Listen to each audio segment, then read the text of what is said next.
সালাউদ্দিন শোয়েব চৌধুরী, আমি নির্দিষ্টভাবে আপনার কাছে আসব।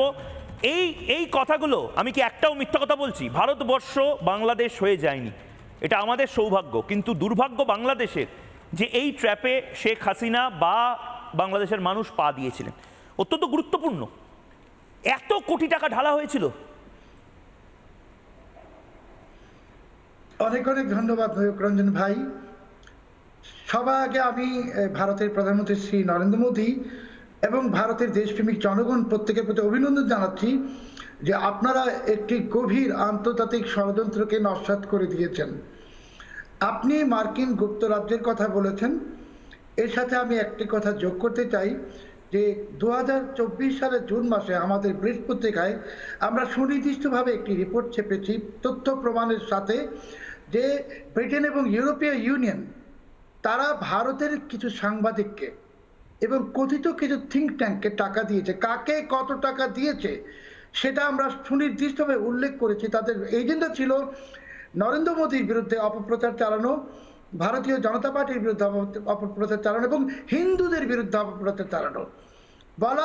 বলা ওদের এজেন্ডা ছিল যে ভারত হিন্দুত্ববাদীদের আগ্রাসন হতে ইত্যাদি। এই ভয়ঙ্কর যে আন্তর্সাম্প্রদায়িক আন্তর্জাতিক একটি অনেক জাতির যে ষড়যন্ত্র, ব্রিটেন, আমেরিকা এবং ইউরোপীয় ইউনিয়ন, সেখান থেকে যে ভারত রক্ষা পেয়েছে, এটা আমি আসলে ভাবতে আমার অনেক অবাক লাগছে যে আপনাদের দেশে যদি নরেন্দ্র মোদীজির মতন একজন বলিষ্ঠ নেতা না থাকতেন, আজকে ভারতের অবস্থা বাংলাদেশের চাইতেও আরো অনেক বেশি খারাপ হতো। কিন্তু তারপরে আমি একটা কথা বলবো বিনয়ের সাথে আপনাদের সবাইকে, যে আপনারা হয়তো ভাবছেন মার্কিন গুপ্তরাজ্য পরাজিত হয়েছে, আপনারা হয়তো ভাবছেন ভারত বিরোধী ষড়যন্ত্র পরাজিত হয়েছে, আসলে কিছুই হয়নি, সবকিছু এখনো চলছে। ভারতের বিরুদ্ধে ষড়যন্ত্র চলছে এখনো।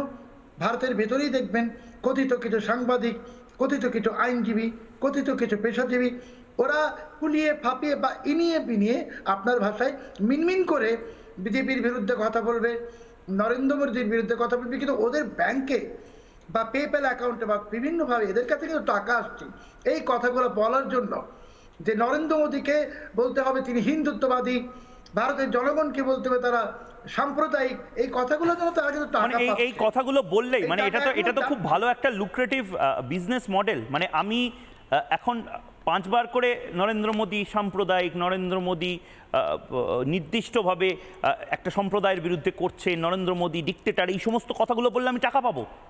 মানে এরকম পলিসি চালু করেছিল সিআইএ। টাকা তো যাচ্ছে।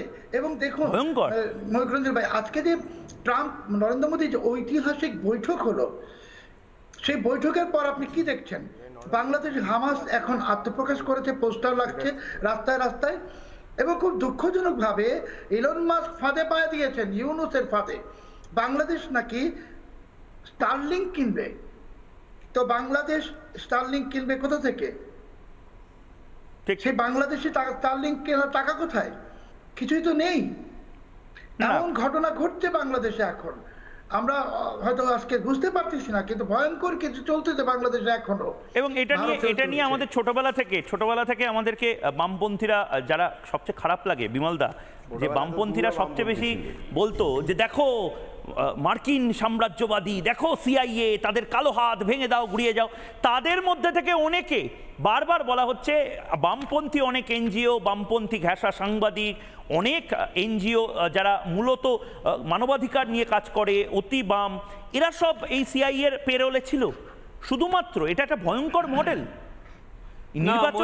নির্বাচনকে কোল্যাপস করিয়ে দেওয়া, ডিক্টেটরশিপ। তো এটা একটু সিরিয়াস আলোচনা করি। আমি একদম যা বলছি সমস্ত তথ্য নিয়ে, চাইলে আমি তোমাকে ইয়েও দিয়ে দেবো। বামপন্থীদের কথা যখন বলে ওটা দিয়ে শুরু করি। তুমি মিত্রকোণ আর্কাইভের নাম শুনেছো? হ্যাঁ, মিত্রকোণ বলে এক ভদ্রলোক কেজিবিতে চাকরি করতেন 1956 থেকে 1985। উনি করেছিলেন কি, কেজিবিতে বাইরে তো আনা যেত না, হাতে লিখে লিখে লিখে লিখে ছোট ছোট টুকরো টুকরো করে নিয়ে আসতেন, দিয়ে সেগুলো জমা করতেন নিজের কাছে। পরে উনি ব্রিটেনে চলে যান, তারপরে দুটো বই বেরোয়। আমি এক্ষুনি বসে দুটো বই ডাউনলোড করলাম, ওটা নেটে অ্যাভেলেবল, যে কেউ ডাউনলোড করতে পারে। The sword and the shield 1999, the world was going hour way 2005, তো সেই বইগুলোতে কেজিবির মাধ্যমে কোন দেশের কোন বিপ্লবী কত টাকা পেয়েছে তার ভালো হিসেব আছে। তুমি যদি চাও তোমাকে আমি ওটা পাঠিয়ে দিতে পারি, আমার কাছে এই বই দুটো আমি ডাউনলোড করে নিয়েছি। সুতরাং বামপন্থীদের কথা আর বলার দরকার নেই, ওদের বেশি বললে আবার সময় নষ্ট হয়, ভারতে এখন আর ওরা খুব একটা রেলেভেন্টও নয়। এই যে ইউএসএড নিয়ে এত আলোচনা হচ্ছে, United states agency for international development, এটা প্রথম স্থাপন করেছিলেন জন কেনেডি 1961 সালে।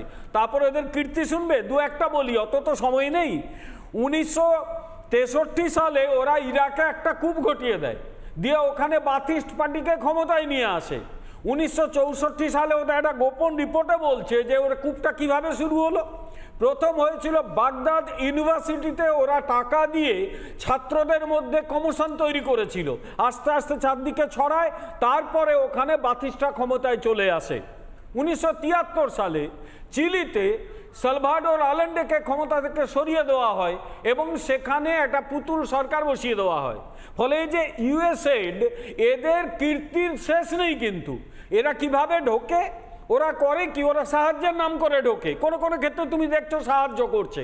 তারপরে ওরা করে কি, ওরা বিভিন্ন জায়গাগুলো ধরার চেষ্টা করে। ধরে যাক ভারতের মতো স্টেবল ডেমোক্রেসিতে, ওখানে ভেতরে প্রশ্ন তৈরি করো, এখানে কিছু সাংবাদিক আছে, এগুলো তদন্ত নিশ্চয়ই করা উচিত। আমিও কেন্দ্রের কাছে বলবো তদন্ত করা হোক, যে তাদের সঙ্গে যোগাযোগ করে।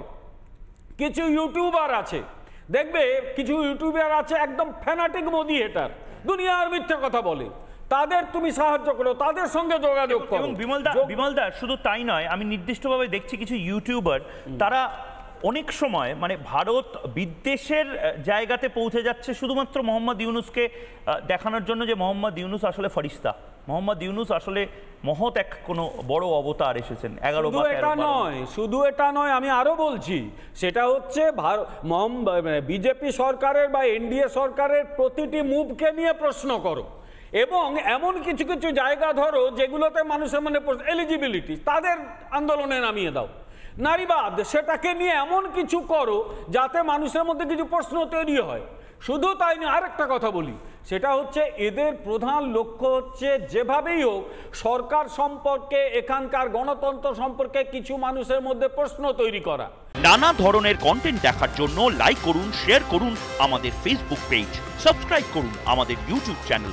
পাশাপাশি অন্যান্য ব্রেকিং নিউজের জন্য অবশ্যই চোখ রাখুন রিপাবলিক বাংলায়।